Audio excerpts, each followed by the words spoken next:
I was 70 years old when I found the letter that shattered everything I thought I knew about my wife. Her name was Martha. We met in 1976 in a small town outside of St. Louis. I had just come back from working on the railroads up north. She worked as a librarian. Her quiet confidence caught me right away. We married a year later, and for the next 28 years, I believed I had found the love of my life. We raised 2 children. We went on road trips every summer. We even bought a little cabin near the lake where I used to fish with my father. Our life was simple, but I never complained. I didn't need fancy vacations or expensive things. I had my wife, my kids, my quiet home. Then came her illness. In her early 60s, Martha was diagnosed with breast cancer. It was hard, but she was strong. She went through chemotherapy, lost her hair, but she smiled through it. I took care of her every day, never missed an appointment. I held her hand through the pain. She passed away peacefully one morning, in her sleep, with my hand still wrapped around hers. A month after the funeral, I started going through her things. I didn't want to, but the house felt too full and too empty all at once. That's when I found the letter, hidden in the bottom drawer of her desk under stacks of old tax papers. It wasn't addressed to me. It was from someone named David. The handwriting was neat, masculine, confident. It read, "Martha, I still think about you every day. I know we made a promise that we would never contact each other again, but sometimes I wonder what would have happened if you had chosen me instead." My heart started pounding. I read it 3 more times. The date on the letter was 1993. I tried to remember what was happening that year. Our son had just started high school. We were planning to renovate the kitchen. Everything seemed normal. But now I questioned everything. I found 4 more letters, all from the same man. Some were romantic, others were full of regret. One of them said, "I hate that I had to watch you marry him, but I respected your decision. I just never stopped loving you." Another one ended with, "You once told me that if things had been different, I would have been the father of your children. I carry that thought every day." I sat there in silence, unable to breathe. My wife, the woman I had shared my entire life with, had been in love with someone else. I didn't sleep that night. I reread the letters, looking for clues. I searched through photo albums, old calendars, anything that might reveal the truth. And then, tucked between 2 pages of her 1989 journal, I found a photograph. It was her and a man I didn't recognize. They were young, maybe in their late 20s, standing in front of a lake.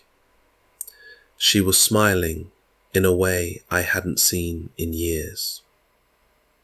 On the back, in her handwriting, it said, "Lakewood, David, summer of 78.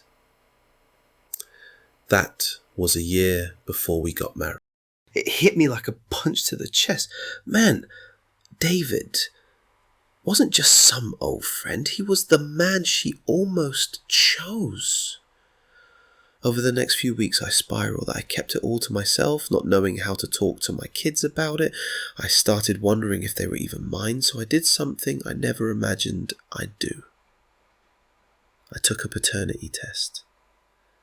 Waiting for the results was agonizing. Every day felt like a betrayal to my own family, but when the results came back, I cried harder than I had in years. They were mine. Both of them. That gave me a strange sense of peace. At least that part of my life was real. But the letters still haunted me. I couldn't stop thinking about David. Who was he? Was he still alive? Did he ever try to contact her again after those letters? One morning I did what any man in my position would do. I searched his name online. It took days, but I found him, still living in Missouri. Never married, no kids, worked as a writer, now retired. I stared at his picture for hours. He was older now, of course, but it was definitely him. The man from the photograph. I debated for weeks whether or not to contact him. What would I say? What could I even ask? But one morning I got in my truck and drove. 4 hours. No plan, just a destination. He lived in a quiet neighborhood, in a house smaller than mine. I sat in the car for 20 minutes before finally walking to his front door and knocking. He opened it slowly. At first he didn't recognize me. "David?" I asked. "Yes?" "I'm Martha's husband." Was. His eyes widened. He stepped back and invited me in without a word. We sat at his kitchen table for hours. At first we didn't talk about her. We just sat. Then he poured us each a drink and finally spoke. "I always wondered if this day would come," he said. I told him about the letters, about finding them, about the photograph. He didn't deny any of it. In fact, he looked almost relieved. "She loved you," he said quietly. "She really did.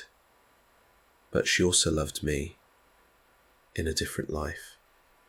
One she never got to live." He told me everything.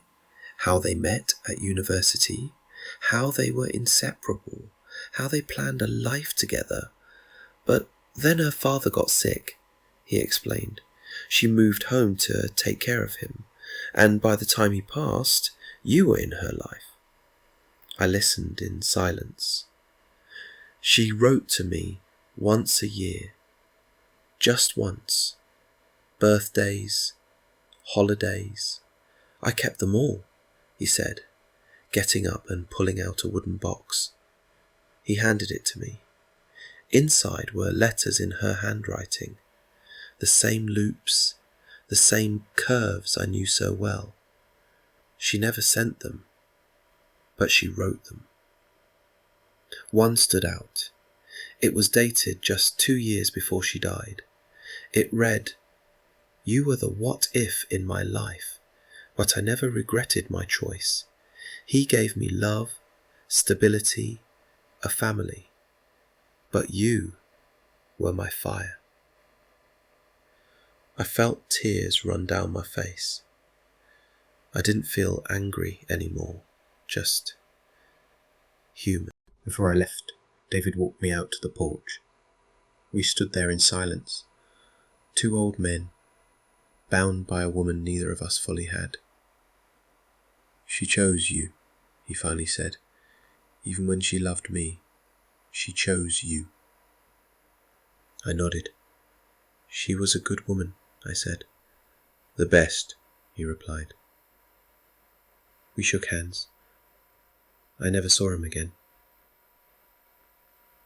That night, I drove home under a blanket of stars. I didn't feel broken anymore. I felt complete. Not everything in life makes sense. Not every love is simple. But in the end, she stayed. She built a life with me. She loved our children.